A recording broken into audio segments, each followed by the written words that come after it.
What's up? This is Aaron from Aaron's Audio Corner. I don't even know why I'm saying that. If you're watching this live, then you know who I am. And you probably saw me say that I was going to do a live stream. The reason I'm doing one early on a Saturday is twofold. One, I was supposed to be at Audio Advice Live this weekend, but I couldn't make it because of my back. And second, my daughter, who I have on the weekends, is not here today.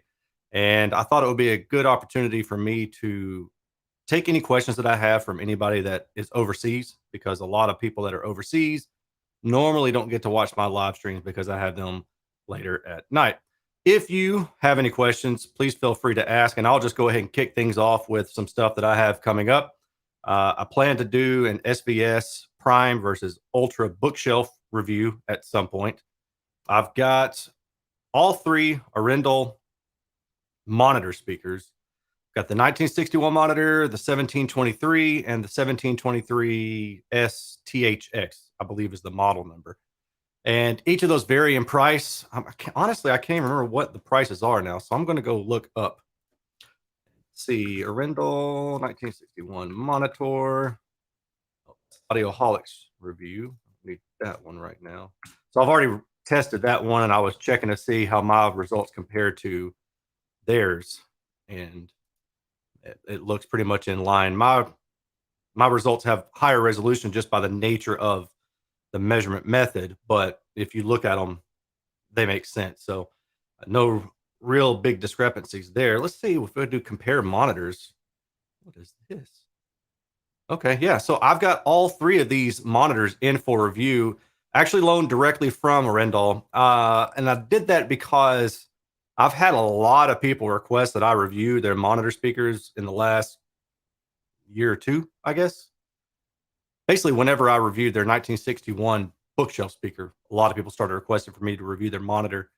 And rather than just review one of them, I just went ahead and emailed them and said, would you mind letting me review all three of them, loaning me all three of them, and then I'll do some kind of comparison. So what I don't know yet is if I will spend the time to do a singular review for each one,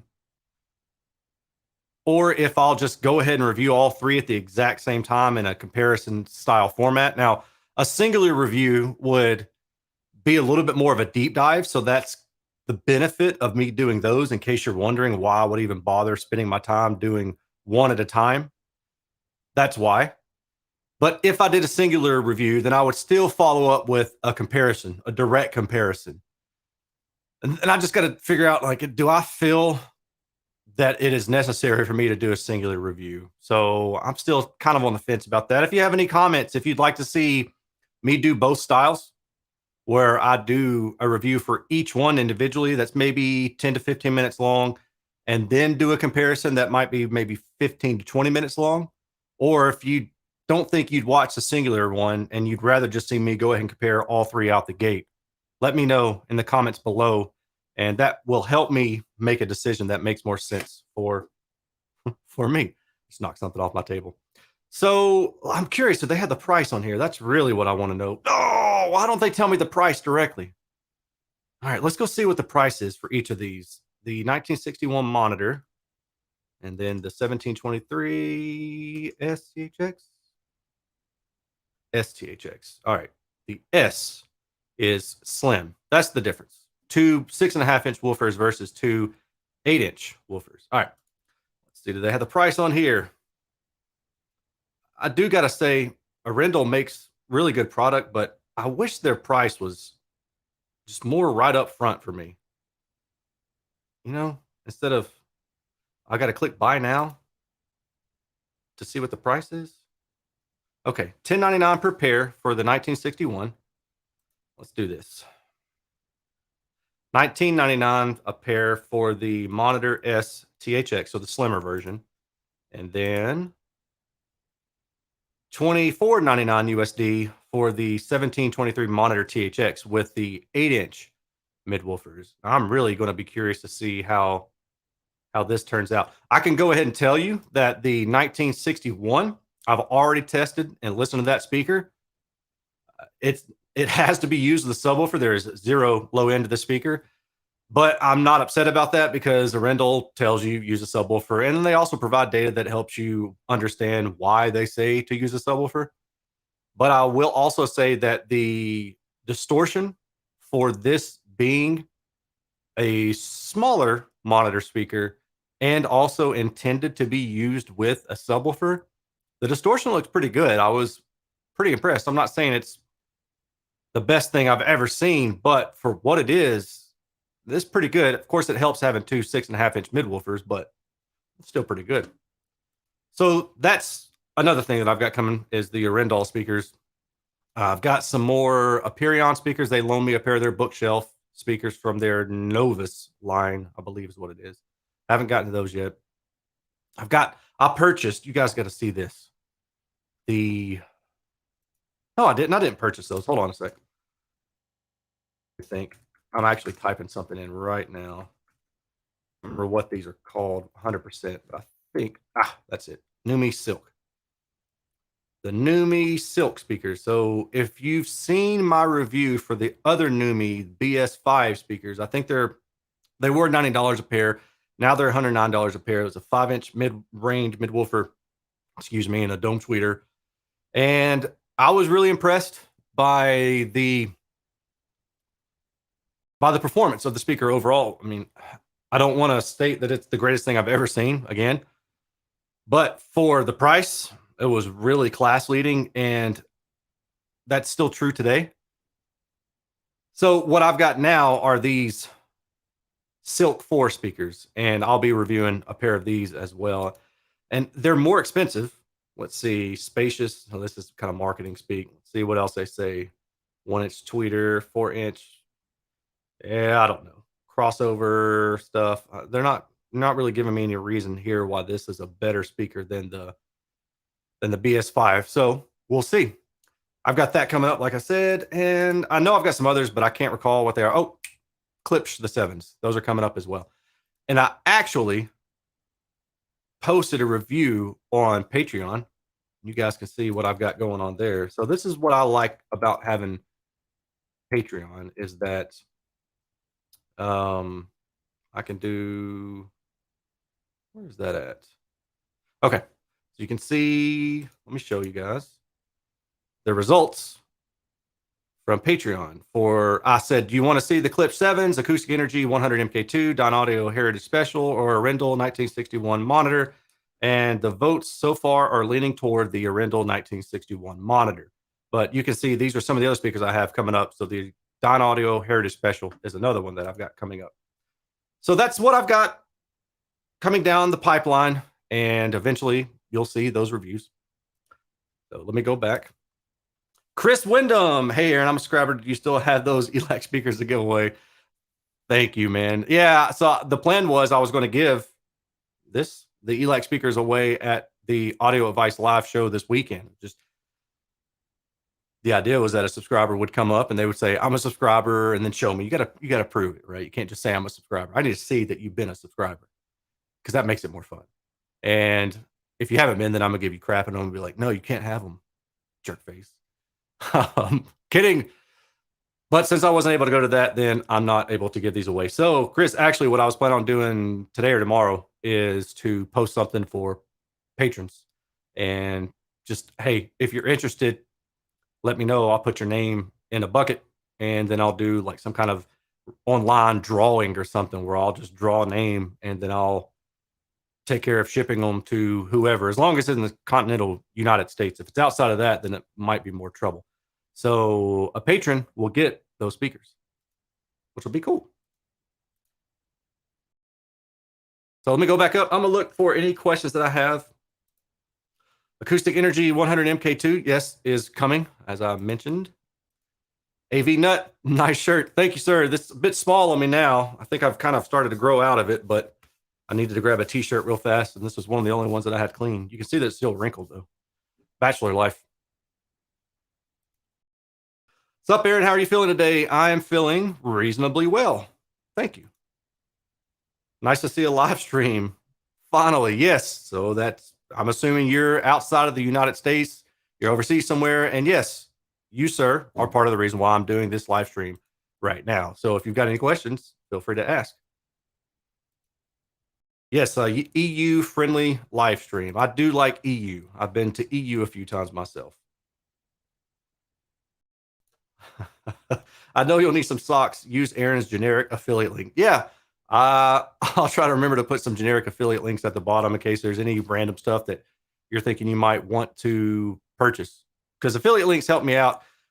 And some days I may wake up and see that affiliate links did well and I earned maybe $30 the day before because somebody went and bought something semi expensive. But I have also had days, and I had one last week where somebody had bought something, but then they'd returned it. And so it took out $55 out of the affiliate link. So it can work both ways. I mean, I didn't have it in hand, so it was no loss. But if I was depending on that, for my livelihood, that would have been a problem. I sure miss your car audio reviews. I'm torn on that because I've, let me think how I want to say this. The extremes of drive units are what I think is really important. So low frequency extension, distortion, and then high frequency linearity above the beaming point. What's the speaker doing once it begins beaming? Is it breaking up really poorly or really badly? And in the instance where it's breaking up, what's its behavior like off axis? Because while you can EQ something, let's say a breakup mode at 5 kilohertz or something, you can EQ that down. Let's say that breakup mode at 5 kilohertz, rather than being a plus 10 dB spike, I'm making up numbers with a Q of 5, is now a negative 4 dB dip. And it's not exactly at the same frequency. Maybe it's shifted over just a little bit because that's how cones work. They're not completely pistonic above a certain point relative to the distance of the diameter of the cone, I should say. And then not only do you have that abnormality at 30 degrees off axis, maybe it's 60 degrees off axis. That dip is just maybe now it's neutral. It's not even a dip, but something half an octave up is doing something completely different. You can't EQ that thing and make it behave the same way at all axes. And that's why it's important to look at what happens beyond the beaming point for a drive unit, right? Like if it's pistonic, great. All I care about then is mid-range distortion and the sensitivity. That's really all I need to know. I don't expect it to be bouncing around all over the place when it's pistonic. Having said that, with car audio, most people are using extensive equalization, and they have the ability to use equalization outside the intended passband. And not only are they using equalization, but we're using fourth order slopes in most cases. It's rare that people will take the time to really identify the proper acoustic slope that's needed and just slap like a 2 kilohertz LR4. So now you've got a fourth order electric slope and then whatever the acoustic slope is doing on its own, or what I should say, whatever the driver's natural linearity is doing on its own, which makes some weird acoustic slope. But the point being that by the time you throw that electronic filter on there, most of the stuff that's happening outside the beaming region or above the beaming point is tamed pretty significantly. I mean, if 24 decibels down at the next octave is probably adequate to mitigate most of those issues. Now, it's not always the case. So let's say you used an 8-inch metal cone. Metal cone is going to have typically a sharper peak, and it's going to be higher in amplitude. So a 24 decibel per octave slope may not be adequate to completely get that out of the way of the higher frequency response. So let's say you cross this 8-inch mid-woofer over at 1 kilohertz. Probably not a great idea. Probably maybe could be crossed over a little bit lower, but let's say you cross it at 1 kilohertz. And then at 3 kilohertz, it's got, well, I'm going to do 2 kilohertz, make my math easy. At 2 kilohertz, it's got a plus 10 dB peak. Now, if the crossover was truly 24 octave or 24 decibels per octave, and I said, okay, at 1 kilohertz, and then I go to 2 kilohertz, it's going to be 24 decibels down. And I know it doesn't work that way, but just in theory, to make this math simple, if I added that 10 dB back, well, I'm 14 decibels down. And that might be enough to creep in to the tweeter's response area. Now, I'm saying it's going to affect the tweeter, but it's going to affect that 2 kilohertz area where you've got the tweeter playing. And you're thinking, what the heck is going on here? I've got this weird distortion that I don't like. Maybe I'm crossing my tweeter over too low. So then you go, oh, I'm gonna bump the midwoofer up in frequency and bump the tweeter crossover frequency up as well. Well, you didn't solve the problem. Actually, you just made it worse because now that 8-inch midwoofer is playing higher than it should be. So those are the things that matter. But on the flip side, most people aren't going to run into it unless you're just really using the wrong driver at the wrong crossover. And that's the extent of my desire to test car audio stuff. The reason that I can't right now is because I have a smaller room in width for my Klippel, and I cannot fully extend the axis out far enough to get my baffle to fit on there. And that baffle's like 4 feet in diameter, give or take. So it's just not possible in the room that I'm in. And really, if I'm being honest, my dream is to, because I'm in a rental home right now. And the reason I did that is because house prices are crazy. And I hope you guys don't mind me being so candid. I may regret saying some of this later, but I'm trying to talk to you all like I would a friend. Give me a second.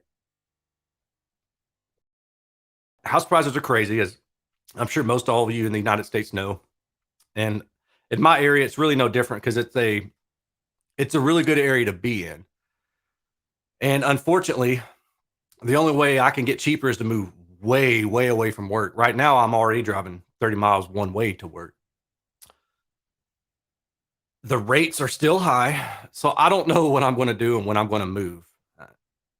I want to be out of this rental house because I want to own my own property, but I also would love to be able to do some things that I can't do in a rental. Like potentially, number one, I'd love to build a swimming pool. Like that's definitely on my radar, and I may regret that at some point, but in the South and with back stuff, it'd be great to have a swimming pool to do rehab in. That's a good enough reason, right? I can just use it as an excuse. But what I would like to do is to build a workshop, or be able to get a house that has a large enough additional bedroom, maybe something that's like 14 by 14 with a 10-foot ceiling, which is not easy to find by any means. I understand that, especially in my price range. But that would be ideal for me because then I could put the Klippel in its own room and then I could go back to measuring what I had measured before. Before I was measuring in my garage. Now I'm literally measuring in the dining room. So I've taken all the furniture out of the dining room. You got to pass my Klippel to get to the kitchen. Seriously. So I've got a Klippel in my dining room.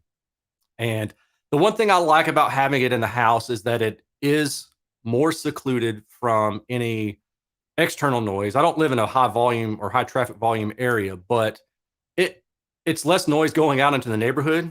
So if somebody's walking their dogs at night, they're not going to be looking at my house thinking, what the heck is that noise? Well, that's nice. And it's just nice to not have to go out into the garage and worry about heat or cooling, things like that. It's in the house. So yeah, my ideal basically is to put the Klippel in a house, but in a larger room so I can get back to doing all that stuff. I am working on getting the Z-axis extension, which will allow me to measure tower speakers. And hopefully that'll happen soon. So we'll see. All right. Hi, Aaron. I would be very interested in a multi-channel system. Unfortunately, I hear it very quickly. When I have the sweet spot. I'm not sure what you mean. Let me know what you mean there. Oh, okay. I feel the sweet spot is smaller with multi-channel system than stereo. So that shouldn't really be the case. No matter how big the cinema or how wide the calibration, you have the one perfect seat. So I find that to be more true with narrow radiation speakers than I do wider radiation speakers. So that may be part of it. Planar speakers like or line arrays have the following characteristics according to my research. With a cylindrical dispersion pattern, the amount of sound energy decreases with distance at a slower rate. So that's true, yes. That means as you move away from the speaker, you lose less volume, meaning that you can project sound further away using less wattage. That's correct. Can planar speakers be a solution to get a more stable sweet spot? So the sweet spot doesn't really have anything to do with the volume. It's just the radiation pattern and the reflections. And you've got to keep that in mind. So it's all geometry related. If you are closer to the speaker, then it's going to be louder. But the main factor is what's direct versus what's reflected. And are you losing energy as you go further away? So if you're closer to the speaker, then your on axis response or the direct sound matters much, much more than it does as you go further and further and further away. But also the size of the room matters. So you can imagine that if you were sitting out in a field with no walls, then there is no room to matter. So the dispersion of the speaker doesn't really matter as much as it does as you go forward and backward from the speaker. I mean, you just lose intensity, but unless you have, I mean, I don't know, like a whole lot of distance, and I'm talking like 50 feet plus and a whole lot of humidity to really impede the flow of sound through the air, then that's not really an issue. So when we talk about distance mattering to sound, you're talking like concert venues and things like that. You're not talking about a traditional living room or a home theater or something like that. But also keep in mind again the radiation pattern of the speaker relative to the room. If it's more omnidirectional, there's a lot more illuminating the room, and the sweet spot really isn't as much of a sweet spot. But what you're going to give up, in my experience, is imaging focus. So the images, the precision of the images in the soundstage may not be quite as sharp as they would if you had a more narrow radiating set of speakers, because there's less things illuminating the room. And you can basically just imagine it like if you have a pebble and you got a water tank and you drop a pebble into a water tank in the middle, then you get water ripples going out everywhere and coming back.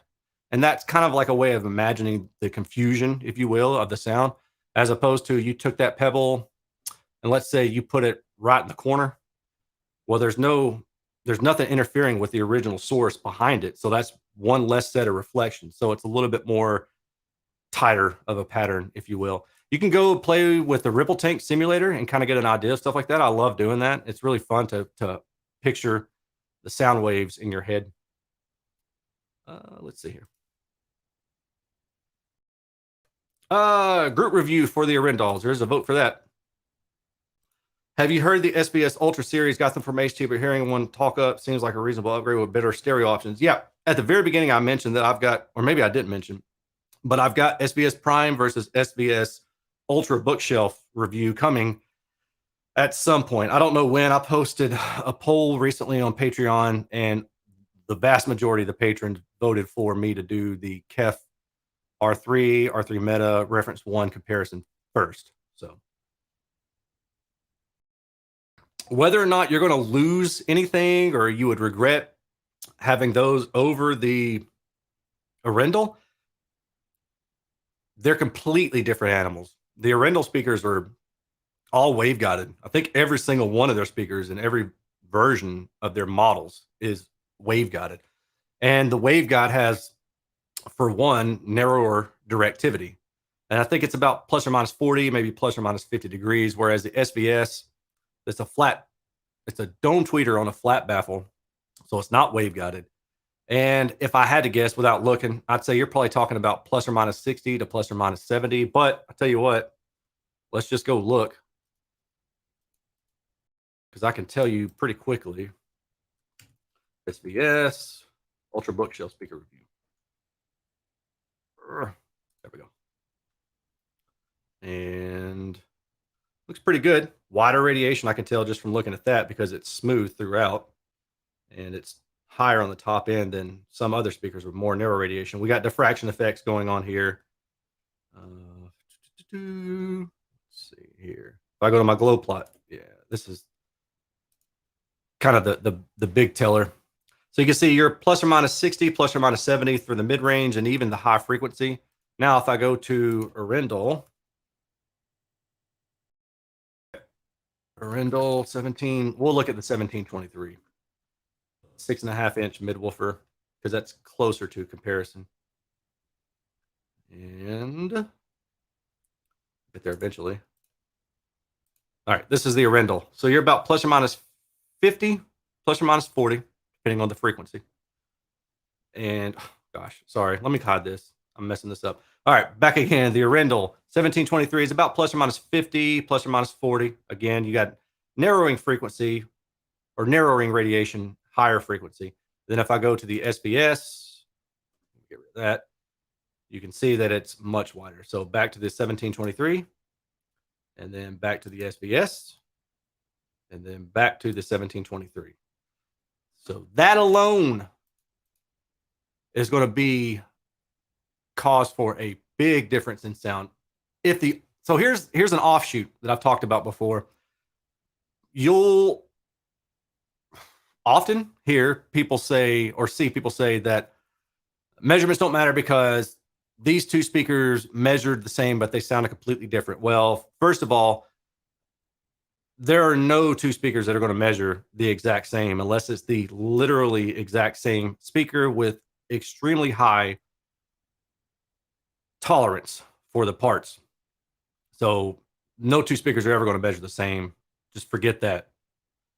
But if you were to equalize, well, let me go back. And then second of all, people are saying that because they're looking at only typically one measurement, and it's the on-axis response. And yeah, they can be close to the same from different manufacturers. You can do that, but the off-axis response is going to be completely different, 100%, no doubt. But if you equalize these two speakers to sound or measure the same on axis, again, because of the radiation profile, they're going to sound completely different in room. You know, the slope of the response is going to be different in the room.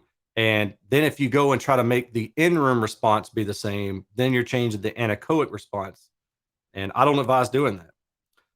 Luckily, in your case, both of these companies, Arendal and SVS, offer really good return policies. And in your case, you've already got the SVS. Order the Arendal and give it a shot and see what you think. And if you like it, I think they give you 60 days. If you like it, then keep it and sell off the SVS or send it back if you can. You've got the time to do that.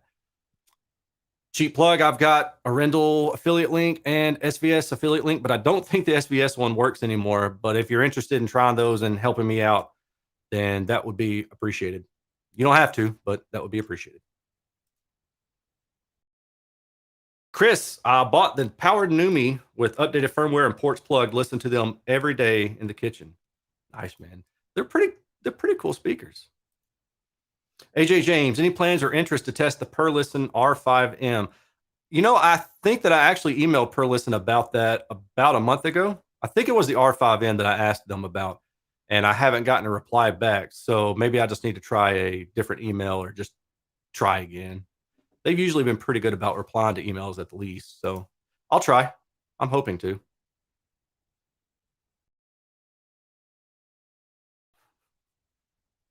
All righty.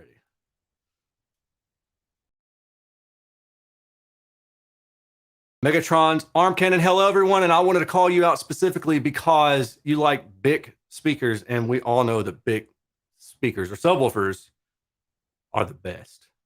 How'd you like that? You didn't see that one coming, did you? Hello, Aaron. Have you ever listened to BW 800, 700 series? Well, the tweeter on top, it would be cool to see your test results on those. I have. I've listened to them for sure. I just remember thinking like, wow, these suckers have some punch to them, but I don't really remember thinking that I enjoy them from the sound quality perspective. You know, they were definitely fun to listen to. Doesn't mean that they're bad. Doesn't mean that other people can't enjoy them because I know plenty of people do. But that was my take on them, and I've heard them a few different times. 802s, I believe, is what they are. I've heard those because you know most hi-fi places are going to have those paired with Macintosh amps. So if you've been to a hi-fi store, which they're rare nowadays, but if you've been to one, they've got that setup. They almost all have that same setup, and I've heard them in 3 different places that I can recall right now, and they're fun.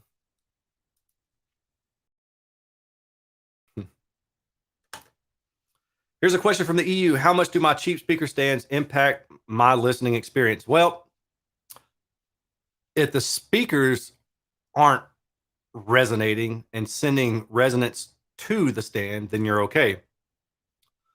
But if the speakers are resonating, let's say you've got poor cabinet construction or something like that, maybe improper bracing or not thick enough panels or something along those lines, and then the stand isn't quite stout, then you can transmit vibration through the stand. Now, how much that matters? I mean, you really could say it matters a lot if it's a really junky stand and it's just really thin and it resonates like a pipe organ because it has an opening somewhere, or it might not matter at all. Personally, I've never had a situation where I think, oh, there's a problem and it's the stand. And I've owned about maybe 10 different stands over the years, from cheap tripod, you set them up, you unfold the legs out, and you got a little piece of junk metal piece on the top, to really nice stands that are a couple $100 a pair. I say really nice. I mean, they're really nice to me. Then I've seen stuff like the Kef stands that are really expensive as well. But again, personally, I've never had a stand that I thought was an issue. And I think the best thing that I could do, advise you on, if you think it's a problem, is if you have Room EQ Wizard, or if you have the app on your phone, it's called Signal Gen. What you're looking for is a signal generator, and you want to be able to sweep tones, but you want to do it manually. And if you have a microphone, even better, because then you can take the microphone and put it next to the stand and see, is the stand lighting up a certain frequency. But you want to do a slow sweep, because if you do it fast, you probably won't be able to see it. So you could actually measure the stand if you wanted to, or you could just listen for it by taking a tone generator and just slowly sweeping. Hold on to the stand even to see if you feel resonance. If you grip it really hard, then you might be subduing the resonance somewhat. So maybe just like kind of hold on to it lightly, but see what you think. I mean, it's possible that it's an issue, but if I had to guess, I'd say if it were, it's probably not one that's going to be audible. Speaking of EU, it'd be nice to see more measurements of speakers by B&W, Dally, Monitor, Audio, and Mission. I don't disagree. The problem is getting them. I've emailed all of these companies. I haven't got a reply back. Uh, I've gotten the Monitor speakers from Audio Advice. They loaned me a pair. So maybe that's an option going in the future going forward. But the best way for that kind of thing to happen is for potential customers, you all, to reach out to these companies and say, look, I'm interested in buying your products, but I want to know what I'm getting. Would you be willing to send it to me or the folks at Audioholics, or anybody else who does measurements? Because that's the only way you're going to get those results from most of these companies. When they don't reply to me or others, you know, and sometimes companies may not be willing to send stuff out because they know exactly how it measures, and they're worried that because it doesn't measure in a certain way that they're going to catch some sort of backlash. Now, I've had speakers that don't measure perfectly that I've enjoyed. The Don Audio Heritage Specials recently, they don't measure perfectly, but I thought they were really good speakers, you know? So that's not a criteria per se, but that may be why they are hesitant to do that. Hey, thanks for the $2 super chat, man. I appreciate that. What do you think of March Audio versus Ref 1? Let's look. Hold on.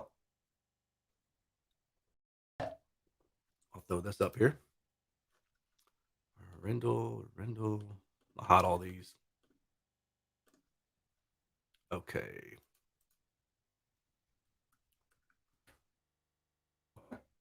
Now, I will tell you that I liked the reference one more, just going off of memory. But let's see kind of what the data is indicating. I mean, the March Audio is a great speaker, but personally, I like the looks of the reference one. So this is the March Audio, and it's a great measuring speaker. Look at that. Look how beautiful that is. That's nice. And then the high frequency, which I recall thinking, maybe a little bit much. Now, to me, the Kef looks a lot better. That's just a personal choice. And throw these up there. No, no, I want the long port ref because that's the one that I like the most. And estimated in room. Okay, let me throw these next to each other and throw this next to each other. All right. KEF, March Audio, roughly the same sensitivity. The March Audio has a slight boost in the top end, and that shows up in the estimated interim response. So if you're following this response, it's trending pretty smoothly through the mid range, upper mid range, and then you go to the tweeter level, and it's boosted by about maybe like a dB, not a lot, but maybe like a dB. Whereas if you look at the estimated interim response of the KEF, it doesn't quite have that, and it looks so there's that little bit of a dip in the 1 kilohertz region that I talked about before. But for the most part, it seems to follow the same trend line throughout.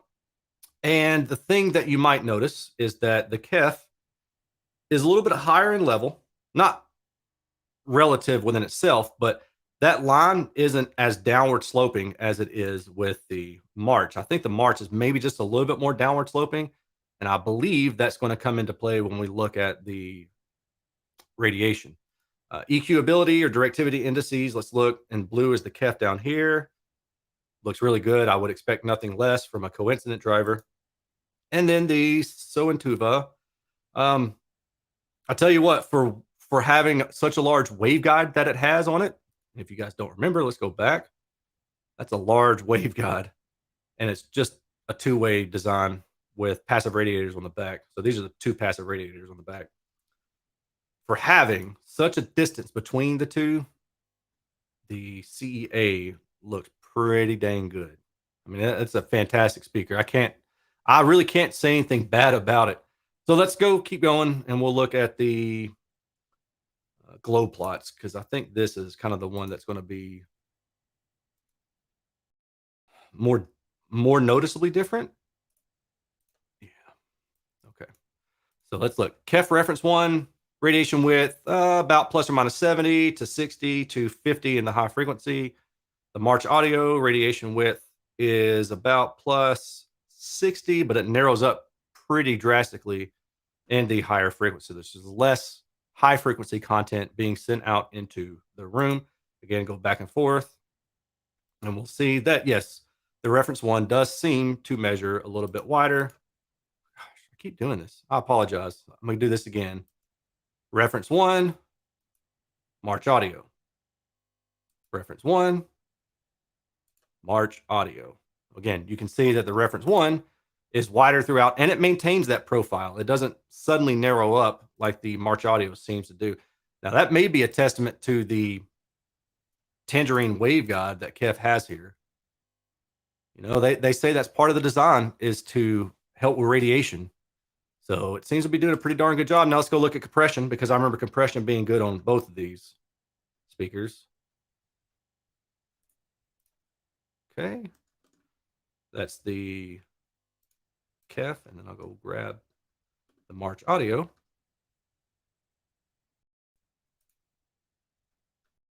All right. KEF, March Audio. KEF, March Audio.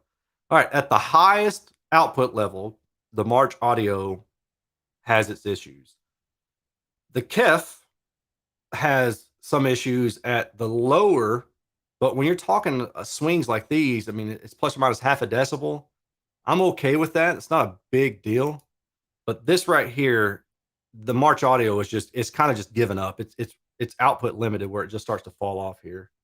And I'll move myself out of the way a little bit more so you can maybe see that better. Hopefully that helps a little bit better. So my thinking on that is that subjectively, I like the KEF more. The KEF is about 2 times the price of the March Audio.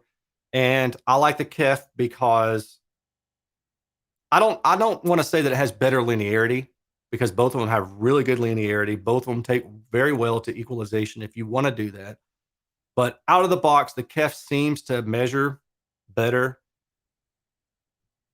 Thing that I really like about the KEF though is that it just has wider radiation. So my preference is a speaker that has about plus or minus 60 degrees in radiation, and give or take something in there. And it needs to be linear, and it has to be smooth, linear in room response. The less I have to equalize the response above the Schroeder frequency of the room's issues, the happier I am. And that's why I would choose the KEF. But again, it's 2 times the price. I can't tell you which one makes more sense for you to buy. I think they're both reasonable choices. Maybe if you have a more lively room, the March Audio might make more sense because it narrows in radiation and the higher frequencies above like maybe 5 kilohertz or so. But if not, then I think the KEF might make more sense. Do I do any talk about amps since the subjective experience versus massive with the same speakers? No, I don't. And I would be curious what the reason is that you say that. If it's massive, I mean, is it power? Is it just that one isn't really intended to drive a particular speaker? Maybe it's a harder load, so it really does something to it. I mean, there's reasons why they would sound different, and I'd be curious to know why that's the case. And I was going to test electronics, but Audio Precision got back to me with some quotes, and it was $34,000 for one setup and $40,000 for the other setup. And I just could not afford that. That would take me over 5 years to make that up. It's a shame the 2 main reviewers with the Klippel NFS are US based. I mean, we are. Can't argue with that. Nathan, thank you for the super chat, man. I appreciate that. I'm thinking about buying a mic to measure for room modes, maybe add acoustic treatments. Does the quality of the mic matter? Any recommendations? If you're trying to measure for room modes, let's say below like 500 hertz, nah, quality doesn't really matter. You don't need absolute accuracy in SPL. The mic isn't directional at 500 hertz. It's not directional until you're over. Most times, let's just say 8 kilohertz for most microphones. If it's a very large electet on the end of that, then potentially 6 kilohertz or something, but that's well above where you care about. So you could get a Dayton USB mic, you could get a Behringer XLR mic. Don't go and spend $500 for an Earthworks M23 microphone because you don't need that kind of precision. Something that I would recommend, and I'll just pull that up to Dayton. Is it UMM? Let's see here. Not that one. Let's do the Amazon because that'll have a price. The Dayton UMM USB microphone, $87. You've got the UMic for 128. You could probably find that cheaper somewhere else if you wanted to. Both come with a calibration file, mainly for sensitivity, but again, you don't need that, right? Your question is, does it matter which one you get? And the answer really is, for what you're trying to measure, which is just room modes, nah, not really. Just make sure that when you measure from different locations in the room as well. And that'll help you understand, is it a room mode? Is it a couch? Because couches can have an effect too. I've measured this. I've talked about it. Furniture can have an effect. An ottoman in the room can have an effect. Now, some of these things aren't really even audible. And you can't, I mean, other than just removing the ottoman from your room or removing the couch from your room, you can't do anything about that. So when you measure the room, make sure that you understand. And even if you can, it might make sense to remove things from the room, measure the room as it is with nothing in it, and then put things back in the room. And that way you'll know, can I do anything about this particular issue? No, it's the couch, or it's where I'm measuring relative to the couch, and I can't do anything about that. So make sure you take the time to do that as well. If you're looking for acoustic treatments, I don't know where you're located, but the company that I use is ATS Acoustics. I've always bought my stuff through them, and I'm not affiliated with them in any way. I've just always bought stuff from them for my testing when I was doing just drive unit testing, things of that nature. And I'll show you their website real fast. This is it, ATS Acoustics. I think they've got good prices, reasonable delivery times. So that's one I would recommend. I know there are others, but that's who I've always used myself. And I hope that helps.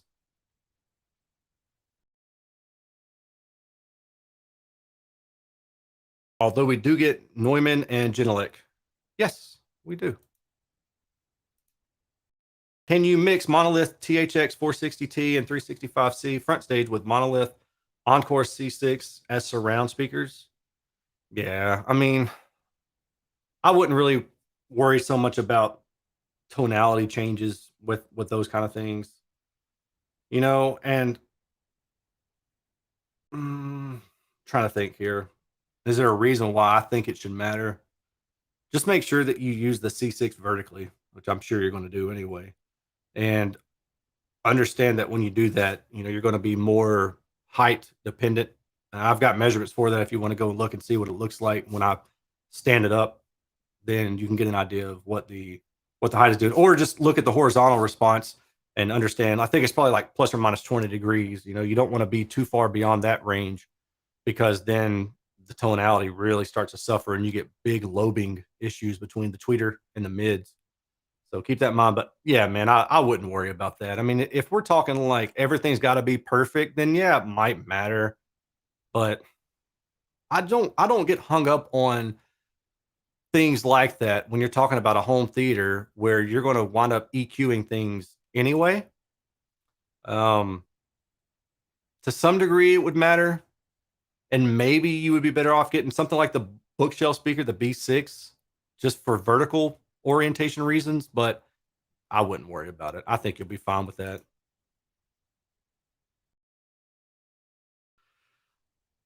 King Dranzer. I plan to use KFR3 Meta in home theater setup, but placing them close to the wall. I need to seal its port. So will it be fine to run it like that, or better to go for the KFR? Well, if you're going to seal the port, if you need it sealed, get the KFR6 Meta. I can give you reasons why, but the R6 Meta will get lower in frequency. It'll have more dynamic range, and that would be enough reason for me. If you're asking the question, then I assume you can afford it. Get the R6 Meta. Jamie Hill, $10 super chat. Thank you, Jamie. I appreciate that. Thank you for all the content. You've helped me a lot on how to read data and how to determine what it is I don't like. I now have 3 Arendal 1723S monitors and 1961 bookshelves for surrounds Atmos. Hey, man, I appreciate that. And I'm glad to hear that this is helpful because I don't do this just, to stand up here and I don't know. I don't do it for ego, I guess. I do it because I really enjoy this hobby and I learned, right? Like somebody taught me. And I think it's cool to share that information. I'm just passionate about it. And I'm glad to see that people find it helpful because that's awesome, man. If I can help you make your stuff better, then that's cool. I appreciate that.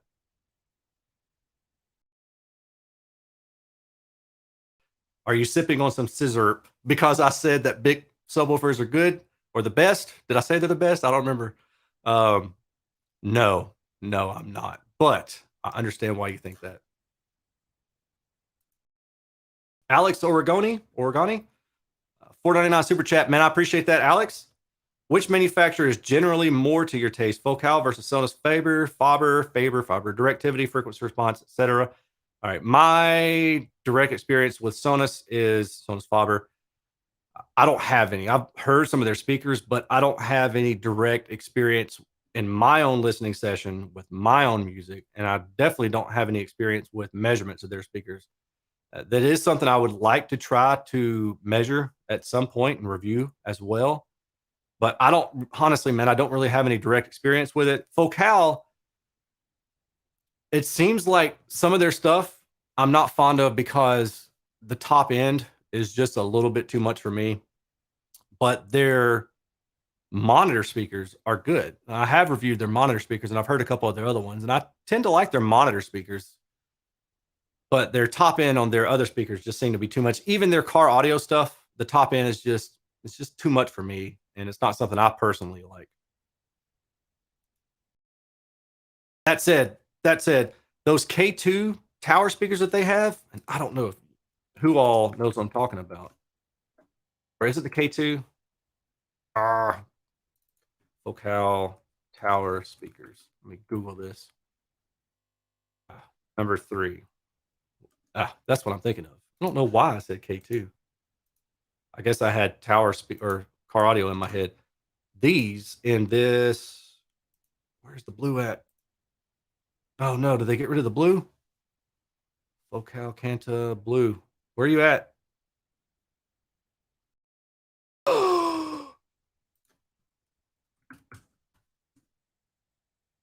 Let's see. Okay. So maybe, yeah, I guess the number two is antiquated at this point, and this is what we're left with. But yes, look at these. I think these are gorgeous. Gorgeous. I was supposed to review a pair of these last year, but it didn't happen. And I'm bummed about that. Maybe I'll get a shot at some of their other speakers though at some point. Hey, Clipple, can you pass the mashed potatoes? That's pretty good, man. Oh, me. Daniel L. would love to see a review of the Paradigm Founder 40B. Many suggest the Founders are one of Paradigm's best. Also, PMC, they are polarizing. Would be interesting to hear your thoughts. I have tried both brands. I believe Paradigm was the company that I reached out to, and they told me they were going to get back to me. And then I reached out to again, and I never heard back. That's Tecton is another company that's happened with as well. And I don't know, maybe I'm just not contacting the right people, but I have tried. And again, what I said earlier still applies that if you really are interested in seeing something tested because you're considering buying it, but you don't want to buy it blind, so to speak, then reach out to the manufacturers and let them know, or reach out to your local reps and let them know, like, look, I legitimately want to buy this thing, but it's a lot of money and I don't want to spend that without more confidence in the product that I'm buying is going to be the right product for me. And that isn't even to say that the measurements are the sole deciding factor, but the measurements will give you an idea of what that speaker is going to sound like. It'll give you certain characteristics. If you like a narrow radiation speaker versus a wide radiation speaker, that alone can be found in the measurements. And that's a really great thing to have an understanding of. We can talk about frequency response all day. Seems like people are adverse to frequency response measurements because they don't tell you everything. Well, enough frequency response measurements tell you a whole heck of a lot. And that's why I prefer to look at that. $10 super chat. Well, actually, I don't know if that's $10, but I appreciate that, sir. Vaxel, thank you, man. I appreciate that. No question. Renee, what's up, man? Listening from vacation in France. Enjoy your vacation, sir. Any Per-Listen speakers coming in the near future? I don't know if you caught it earlier, but I did email them about, I think it was the R5M. I'm trying, and we'll see. Maybe I'll reach out to them again. Maybe I just reached out to them at a bad time because normally they've replied, so it's not really been an issue before. Let's see here. $10 super chat from Kevin Gardner. Thank you, sir. So glad to see you back in the saddle. That's a good Aerosmith song. And looking happy. Question: dome tweeters versus horns for a small home theater use. Suggestions: currently using Emotiva T0 towers. All the best to you. Horns might work better. So it's really hard to say 100%. Give me a sec. Had to loosen up my backstrap.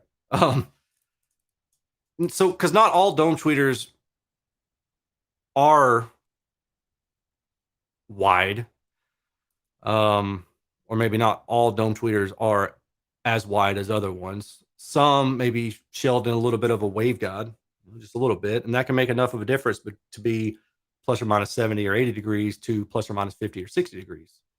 So it's really tricky when you start talking in general terms, but based on experience, I find that horn speakers, if they're done correctly, they may be more beneficial in a smaller, highly reflective room versus a pair of wider radiating dome baffled tweeters. But I'm also careful to say that as substantial fact or substantiated fact. I don't know what I'm looking for. Fact. Because tastes come into play too. I mean, you may find that you like a certain type of speaker in your room. I generally find that I like speakers that have a certain radiation width, certain frequency response profile. So, yeah, I don't, it's tough for me. I'll be honest with you. It's tough for me to say one of these is going to be better than the other. And that's a wide enough room to where I don't even know if a narrow speaker is necessary. If you lived in like a hallway type room or you were watching a room that was super narrow but maybe longer, then I might say that a narrowing radiation speaker would probably make more sense, especially if it's a lot more lively, like a glass room or something like that.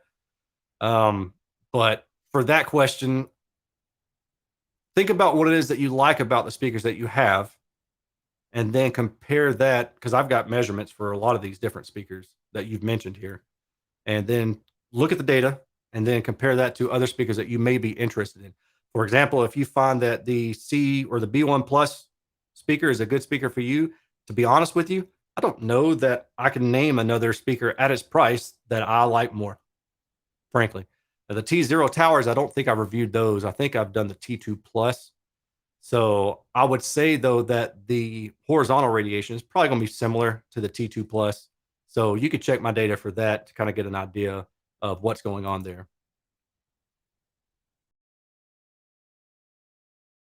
Ever hear of Meyer speakers? I have.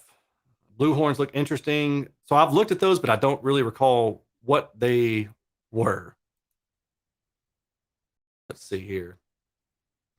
I probably missed some, so I'm going to kind of blow through some of these and get toward the bottom. Make sure I didn't miss any super chats.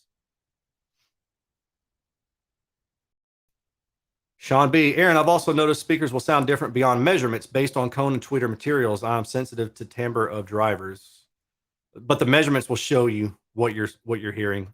For example, cone materials, sure. Tweeter materials, sure. They have an effect.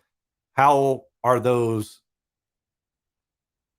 taken care of in the crossover? If you have a metal coned midwoofer that might be breaking up poorly, the example I gave earlier when I was talking about car audio stuff, that applies as well. If the crossover doesn't take care of that, then you're going to have a problem. So I'm not really big on materials matter. It's what you're doing with that driver because they have benefits. Metal cone drivers have benefits. But if the cons are still left present, then it's going to be a problem. It's the parts of the whole, I guess, is really what I'm trying to say.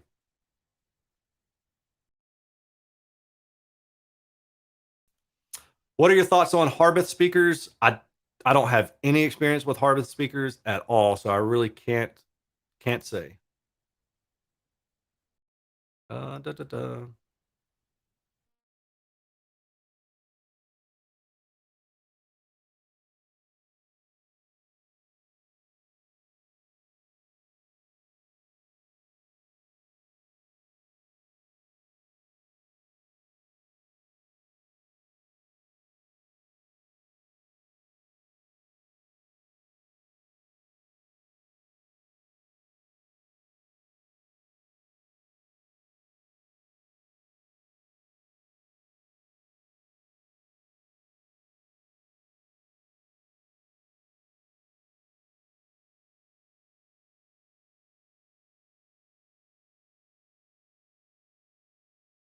Okay, there we go. All right. With that in mind, I would say that I wouldn't want a hard limiter. A soft limiter would be adequate, and I'm okay with that. Thanks for all you do, Aaron. Fast question. What gear should I think about for my aging tinnitus ears? All right. So there's the thought that what you hear daily is what you should still hear in your speaker. Right? There's two different schools of thought here. And first of all, thank you, Catherine. You've been a long time supporter, and I appreciate it. The first thought is, the first school of thought is, yeah, what you hear daily is what you should hear in your speaker. So if you go about life daily and you have maybe some hearing loss. I know tinnitus isn't necessarily hearing loss, but let's say you have some hearing loss. Should you have speakers that counter that? I don't I don't know because I don't have that experience. Like that's the honest answer is I don't have that experience to say. But the other school of thought is that yeah, you should have a speaker that counters that. But I just don't know which one makes more sense. And at some point, maybe I'll care. I will say that I'm still sensitive to higher frequency stuff and speakers that have boosted high frequency. So I'm 40. Speakers that have boosted high frequency really annoy me. When I'm 60, will that be the case? I don't know. But I tend to fall into the camp that thinks that what you hear daily should be reflected in what you hear in the music. I don't want a speaker adding extra to a recording that shouldn't be there. And that's my take on it. I may change my mind in 2 months or 10 years, I don't know, but that's where I'm at right now with it. And I don't really know what the research shows about that. Now, tinnitus, what are the issues with tinnitus? Okay, that's the question I would want to know. Symptoms. Let's see. Ringing in your ears, buzzing, roaring, clicking, hissing. Can it be made worse by listening to loud music or higher frequency content? Let's see. Cold doesn't improve within a week. I wonder. High frequency hearing loss. Okay. Tinnitus is a common symptom of high frequency hearing loss. Ringing in the ears is a symptom of it. Ooh. You know what, Catherine? I don't really know the answer to that. How about that? How about I just say I don't really know what the answer to that would be, but if we're talking in terms of making up for any kind of hearing loss that apparently now, not now, but now that I'm aware, is a symptom of tinnitus, I would still say that don't go buy a speaker that has boosted high frequency. That's my opinion. But I would really be curious to know what other people have to say about that. And Renee actually used to design hearing aids. So, Renee, if you're watching, man, I would love to know what you think about this. Otto, hi, Aaron. Is it difficult for you to test on wall cinema speakers? Would you need two or one speaker? I would like you to test the Magnet LCR TH. If I send, would you test? So, right now, I can't. I mentioned earlier that I can't test drive units because I don't have a large enough room for a baffle. So, right now, I cannot test in wall speakers.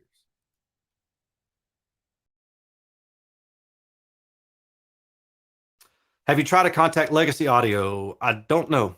I don't think that I have, though. Were there not QC issues with the March Audio? Not with the one I had. I remember that whole ordeal, and man, somehow I got thrown under the bus for that. My speaker was fine.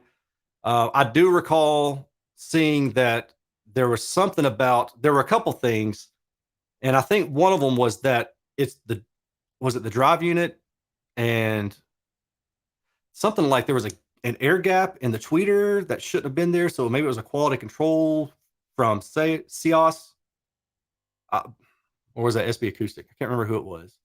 Um, but yeah, that's conjecture. And there was a lot of stuff going on with that discussion that I didn't appreciate about how I was being drawn into that. And it was just ridiculous. Like accusations levied against me. Like, I'm responsible for stuff that's out of my control. I'm like, well, like my unit was fine. So I don't know how anything is my fault. And then the guy that was testing it, there were some concerns about the legitimacy of some of the things that he was doing and the fact that he reached out to me through somebody else and I replied an answer, but then he said he didn't get an answer. And he, again, accusations. It was just super weird. But the bottom line is that I remember that. I don't know if those QC issues were legitimate. I think one was it had something to do with the terminals on the back, but I think the rest of them were kind of maybe overblown or not an issue with March Audio themselves. So I don't know.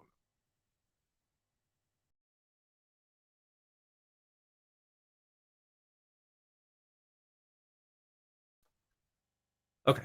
Don Audio Heritage Special has a first order crossover, so it won't measure well in response, but the woofer and tweeter will be in phase. So that's not always true.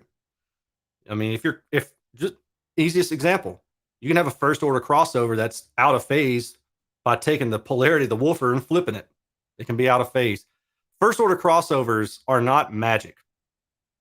I mean, they're not.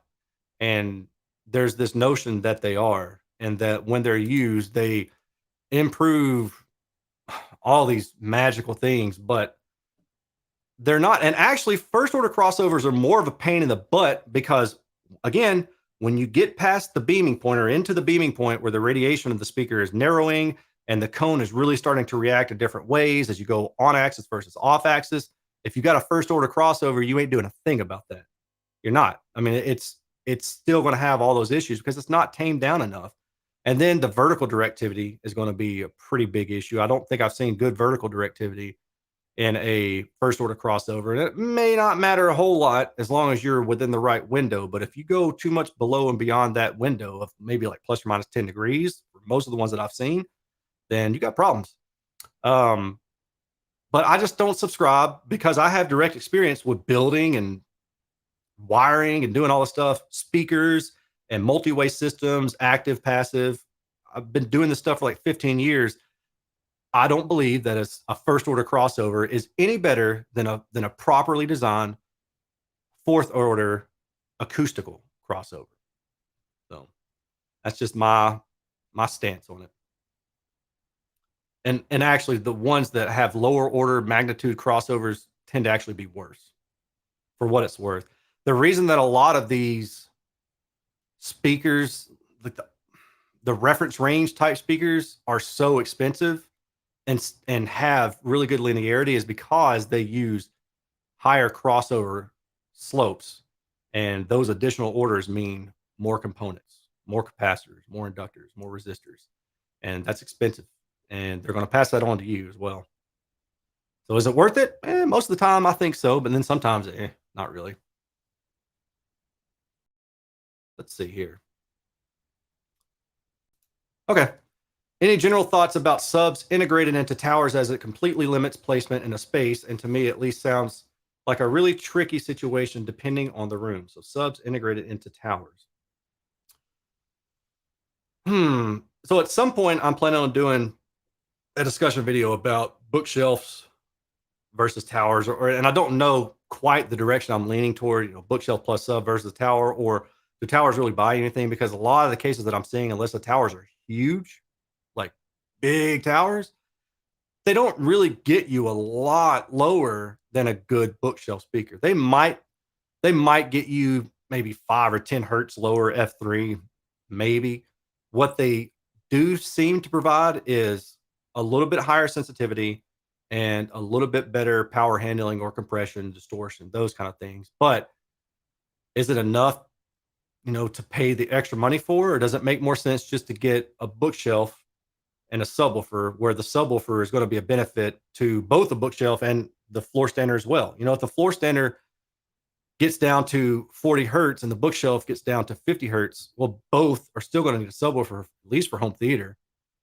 So does it make sense to spend twice as much money on a floor standard when you're still going to need to buy a subwoofer? Now, the floor standard argument, the flip side of that is, or I'm sorry, the bookshelf argument is, well, I've got to put a bookshelf on a stand and it's going to consume the same amount of space as a floor standard. Then why do I need a bookshelf? I agree with that. And personally, I like the look of a floor standing speaker more than I like the look of a bookshelf speaker sitting on a stand in the middle of a room. So I would prefer a floor standing speaker on aesthetics alone. But when you're talking about the value of a floor stander versus a bookshelf versus a subwoofer, in most cases, I'm going to say the bookshelf and the subwoofer are going to make more sense because you're going to get more full range response. And the subwoofer, or two, hopefully you're getting two, will allow you a little bit more leniency. Is that lunacy and linearity combined? You can move the subwoofer around if you need to, assuming that your room is capable of allowing you to do that, to get more smooth response in multiple seats, not just one seat. So there's benefits for both sides, and at some point I'll do a video on that, and I just don't know when, because it's going to take some time. I've got to try to accumulate a lot of data for that too. Can you extrapolate the data from Ascend Acoustics LX model? I could if I took the time, but I'm just going to wait until I can test the speaker myself directly. I've talked to Dave and we're working on something. And that's all I can say. We're working on something. All right. What mic does the Clipple use? It's an IEC mic, and I can't remember the name of it. But then I've also got my own M23 with calibration file to use from Earthworks. So it depends on what I'm trying to measure, but I'll use both depending on what I want to do. So I am kind of getting tired of standing right now. I need to go lay down for a little bit. I'm gonna roll through here and see if I've got any super chats or anything that pops out at me. So I'm going to miss some, and I apologize, but maybe I'll pick this back up at a later date. Any more talks with Greg Timbers planned? Yes, we've talked about that recently, and I do plan to have him back on at some point, and hopefully Lori Fincham as well. And Lori, if you're watching, hopefully we can do this together again sometime soon. Doop, doop, doop, doop. $2.99 super chat from CL. Thank you, sir. What was your career and day job? Was my career? So just to make sure that we're on the same page, because I don't know if you mean is or was, but I still have a day job. This is definitely not paying the bills by any stretch of the imagination. So I went to school for aerospace engineering. My first day job was working at a skate park. Then my second job was working in the mall at a clothing store, and then my third job was working in the mall at Sunglass Hut across from the clothing store. While I was working two jobs at the same time and still going to school, college. And then I got my first internship co-op job for General Electric in Kentucky. Did that for a semester, didn't like it. Stayed back where I'm in the Huntsville, Alabama area, so North Alabama area. But yeah, what I was doing when I got out of college was test engineering for propulsion at NASA. I was a contractor, and then I went into a different government position. I can't really talk about that. And then I did that for 7 years, and since 2017, I've been doing another job that I can't talk about, but it's all engineering and engineering analysis, stuff like that. And that's really why I feel like what I do is a good fit, because just by my own nature, like, I started off listening to music and loving it, and then building car audio systems and playing around with that stuff and learning, reading books. Let's see here, reading books. Speaking of which, I got books on hand. Loudspeaker Design Cookbook by Vance Dickinson. This was my first book like that I actually purchased back in 2010 when I was learning how to test loudspeakers, not drive units, but loudspeakers. And then also Sound Reproduction by Floyd Toole. So those three books are like the holy trinity of me understanding audio and trying to understand it on a more engineering level, not just I like this song or I like this speaker. Now it's, well, why? What makes a speaker work? And as somebody with an analytical background or engineering background, I kind of gravitated toward the measurements, the objective side of things, and trying to correlate measurements with what I hear. And I've been doing that for a good while now. And I tested drive units for a car audio website for a while using Klippel products back in, I started in 2010. I was testing before then, like 2007, 2008. But I started testing for them in 2010, did it for like a year and a half. And then there was an issue with a manufacturer didn't like my results. They didn't like that they were published because the results weren't good. And the website owner wasn't a jerk about it, but he was basically saying like, all right, well, we're not going to publish these results. And I said, oh, well, then I'm done testing. So I quit testing, got my own Klippel set up, not the near field scanner, but a laser measurement system to measure excursion for speakers and drive units, things like that, frequency response as well. Did that for a few years, had to quit for a little bit, and then started measuring speakers again without the Klippel, spending up to 20 hours per speaker to test it manually, 140 different measurements, ground plane measurements, and off the ground quasi-anechoic measurements. And then I got the near field scanner and have been very happy with that, because I'm not out in the sun testing stuff in the summertime like I was at one point. I'm not outside in the driveway testing stuff in the freezing cold like I was at one point.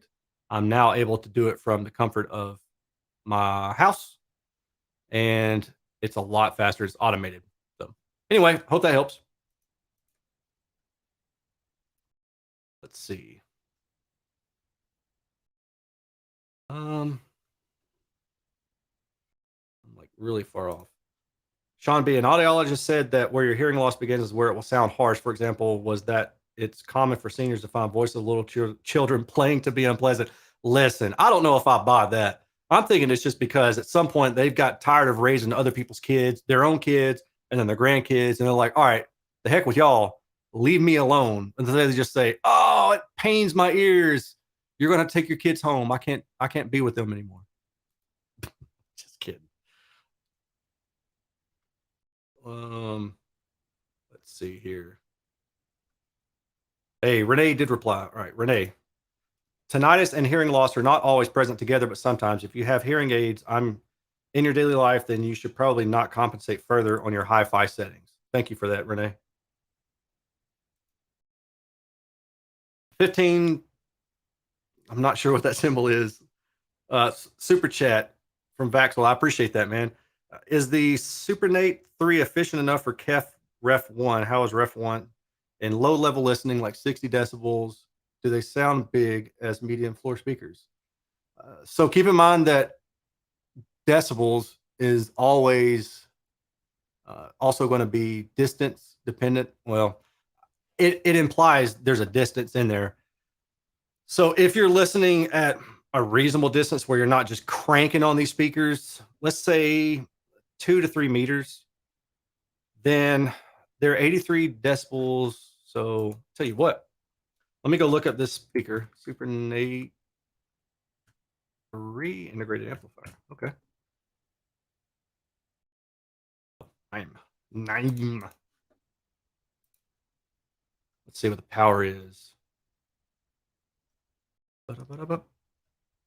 Am I missing it?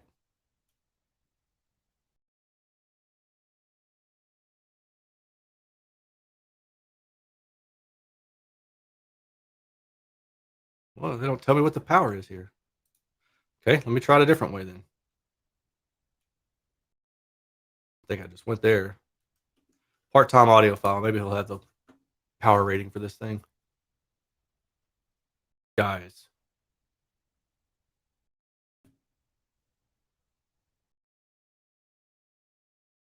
Have I lost my mind?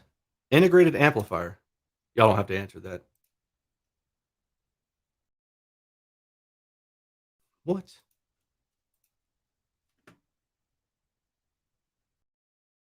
Upscale audio then.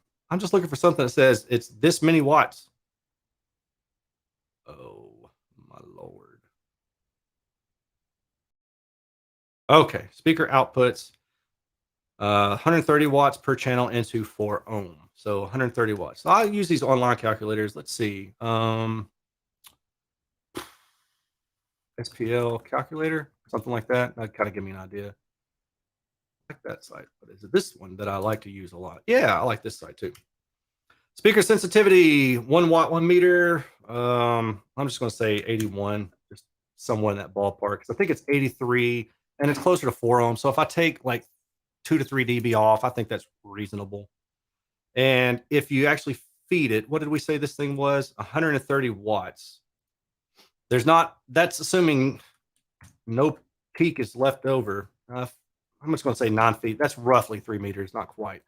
2 speakers in a room, near a wall.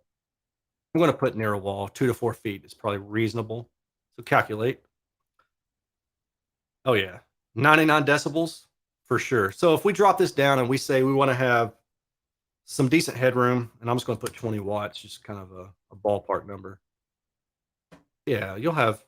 So I think that amplifier will be adequate then. Hope that answers your question. 130 watts per channel at 4 ohm for that speaker in a typical room should be adequate.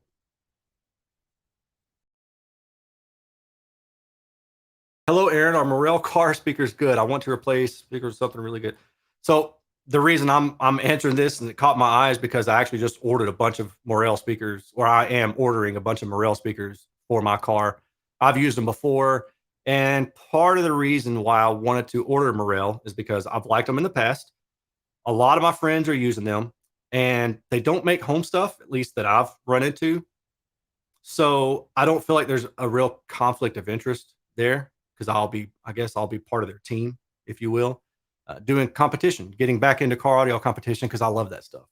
So I'm really excited about it, and I'll be using Morel speakers in my car, and I'll be taking my car up to my friend Michael Myers. Yes, that's his name, in Knoxville, Tennessee, and they're going to be doing the build for me because I can't. I was going to try to do a lot of stuff myself, but after I blew out my back, I'm done for. I go see my surgeon on Monday to talk about what my options are, and I'm hopeful that I'll be able to avoid doing any kind of surgery again.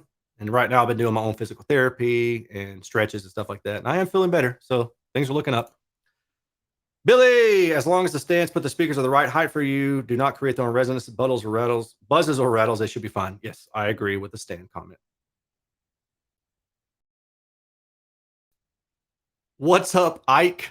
Had to say hey. All right, I'm gonna keep rolling through here. Oh, Robbie, $10 super chat. Thank you, sir. Love all your content. Hopefully, one of these days you can test subs again. I hope so. And actually, I was going to post a question about um not quite. Yeah, I guess the question is like, do you guys care about CEA 2010 measurements? Because if I got to be honest with you, I don't care about them anymore. I did, but really what I care about in a subwoofer is the limiter being like how much is the output going to be limited, so I can measure frequency response at low to high volumes at different steps, and I can see where the max output is for certain frequencies. I would want to know that. I would also want to know its frequency response, where's the roll off, and then where's the roll off at different output levels, and are there any port resonances that show up in the 100 to 200 hertz region. If I want to cross an 8-inch or a 10-inch or a 12-inch over at 100 or 200 hertz and alleviate some pressure from some smaller mains if I have a smaller room, then I want to make sure that there's going to be no resonance coming from that subwoofer enclosure. So if people are generally okay with, man, don't worry about CEA 2010 measurements. I just want to know kind of what the max output is, what the features are, what the response is, and if there's any linearity issues, I'm good. If you can tell me that, I'm good. Then I will do subwoofer testing again. I'll have to buy a hoist to put some of these subwoofers up on the stand at some point, but I'll measure them with the Klippel. And I've actually reached out to KEF to see if they'd be willing to loan me their KC62 and their KC92 subwoofers, because I've had a lot of requests from people about doing small builds for smaller rooms or apartments or things of that nature where they don't have a lot of room to put big speakers and they don't really need 15-inch subwoofers. They need something that will fit in a smaller space. So that's what I would like to do. Again, if you have any comments on that, if you don't really feel that CEA 2010 measurements are really completely necessary, then let me know in the comments below and I will take that into account.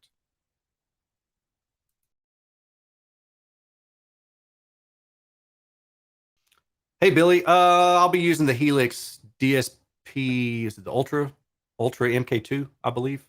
Running factory signal into that, cleaning it up, and then I'll be running a three-way front. I'm going to keep a center in place. Don't know 100% that I'm going to be using it. Probably an 18-inch subwoofer in the very back, just so I can get the low frequency without having to boost anything on the electrical side. And I can tame anything that I need to, just level match. That's all. I'll be running the Morel limited MPS amplifiers. So I'll have 6 amplifiers, 1 for subwoofer and then 5 for everything else. But I won't be running the stock rear door speakers. I think that will cover everything. That's the plan, at least. Sounds like exactly kind of info I'd be interested in regarding the sub. CA2010 is so old. Yeah, dude, right? It's like 13 years old at this point. Uh,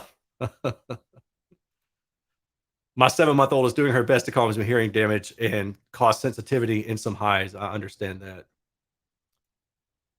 Great to see a live at a different time. You're making many Europeans happy. Good. That's why I'm doing this. So, maybe I'll try to make it more of a thing where I don't always do them all at night, and I can do some maybe on the weekends here or there, just to help answer some of the questions that you all have. And I'm going to roll back through and try to see if there's anything else that maybe I've missed. I'd love to see another center channel shootout, horizontal and vertical. That's a good idea. I might be able to do that. When I do these monitor comparisons for the Rendols, I will also flip them to where I can show you what the response is if they stand vertically or if they're laid on their side, because as far as I know it, the centers are basically the monitors turned upright. I may be wrong, and I will verify that, but If they are, then that's 3 center channels basically that I have right there.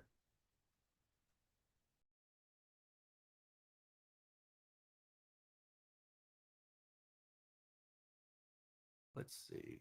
I just want to make sure that I didn't miss any super chats because I am going to have to go lay down for a few minutes.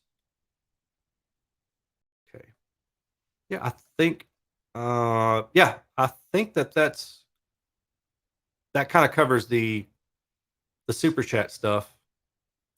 I'll address. I was listening to a Sierra rep on Toids and missed most of this morning. Hey, no worries. I've actually used Sierra speakers, Ciar. I'm not necessarily sure how you're supposed to pronounce it, but anyway, so I've actually had good luck with those speakers. And with that said, who is who is the better chat, Europeans or Americans? Listen, I can't answer that because I might get beat up. You know, I might get beat up. I don't know what to tell you.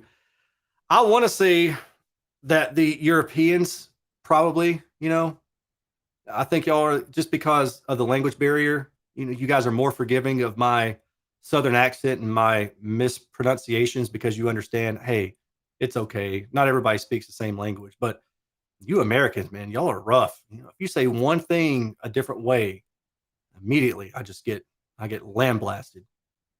Not really. All right, that's it. I will talk to you all later, and I hope you all have a good rest of the weekend. If you have any questions or anything like that, or any comments about the Arendelle testing or the CA 2010 testing, if you've watched this far, please leave them in the comments below. I will talk to you all later. Take care.